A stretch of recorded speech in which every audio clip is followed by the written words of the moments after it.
1905 সালে রাখি বন্ধন উৎসব প্রচলিত করেছিলেন কবিগুরু রবীন্দ্রনাথ ঠাকুর। এমনটাই বললেন প্রদেশ মহিলা মোর্চার সভানেত্রী ঝর্ণা দেববর্মা। রবিবার রাখি বন্ধন উৎসবের দিনে পশ্চিম থানার পুলিশ কর্মকর্তাদের হাতে রাখি পরিয়ে উৎসব পালন করলেন প্রদেশ মহিলা মোর্চার নেতৃত্বরা। সাংবাদিকদের মুখোমুখি হয়ে প্রদেশ মহিলা মোর্চার সভানেত্রী ঝর্ণা দেববর্মা জানায়, প্রতি বছরের ন্যায় এবছরও মহিলা মোর্চার মহিলারা নিজের হাতে রাখি বানিয়ে সেই রাখি রাজ্যের বিভিন্ন স্তরের মানুষের হাতে পরিয়ে দেওয়ার উদ্যোগ গ্রহণ করেছে। রাখি বন্ধন উৎসবে কোনো রকম ভেদাভেদ নজরে আসে না, তাই বলে সবাই মিলে এই উৎসবকে পালন করার উদ্যোগ নিয়েছে প্রদেশ মহিলা মোর্চা এবং এই উৎসবের মধ্যে রাজ্যে যাতে প্রীতি ও সমৃদ্ধি যেন বৃদ্ধি হয় সেটাই কামনা থাকবে প্রদেশ মহিলা মোর্চার পক্ষ থেকে।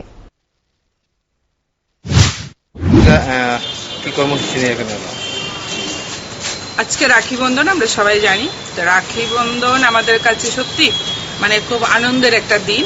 আমরা রাজ্য মহিলা মোর্চার পক্ষ থেকে সারা রাজ্যে বোনেরা, মহিলা মোর্চার বোনেরা ওই দিনটিকে পালন করার জন্য, আপনারা হয়তো দেখেছেন গতকাল আমার বিভিন্ন জেলার মহিলা মোর্চার বোনেরা নিজের হাতে তৈরি করেছেন রাখি, অনেক পরিশ্রম করে তৈরি করেছেন। কারণ এই যে রাখি বন্ধনটাকে আমরা যে পালন করি, কারণ কি আমরা সবাই সঙ্গে ভ্রাতৃত্ব বন্ধনে একটা সুসম্পর্কে যেতে চাই এবং সবাইকে নিয়ে ভালোভাবে কাজ করতে চাই।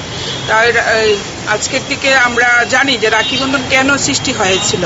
আমাদের রবীন্দ্রনাথ যেটা প্রচলিত আছেন যে কবিগুরু রবীন্দ্রনাথ ঠাকুর 1905 সালে 19 জুলাই উনি সেই রাখি বন্ধনটা তৈরি করেছিলেন।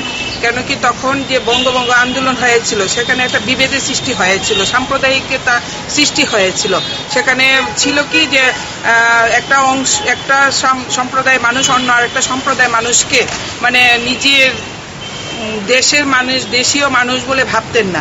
ওই জায়গাতে রবীন্দ্রনাথ চিন্তা করলেন যে আমি যদি একটা মানে রক্ষাবন্ধনের প্রচলনের মাধ্যমে নিজেদের মধ্যে একটা ভ্রাতৃত্ব নিয়ে আসতে পারি, তখন সেই আমাদের সাম্প্রদায়িকতা ভুলে হিন্দু মুসলমান সমস্ত জাতি, ভারতবর্ষের সমস্ত জাতিদের মধ্যে রাখি বন্ধন প্রচলন করলেন এবং নিজেদের মধ্যে একটা আত্মীয়তা বা ভ্রাতৃত্ব নিয়ে আসলেন।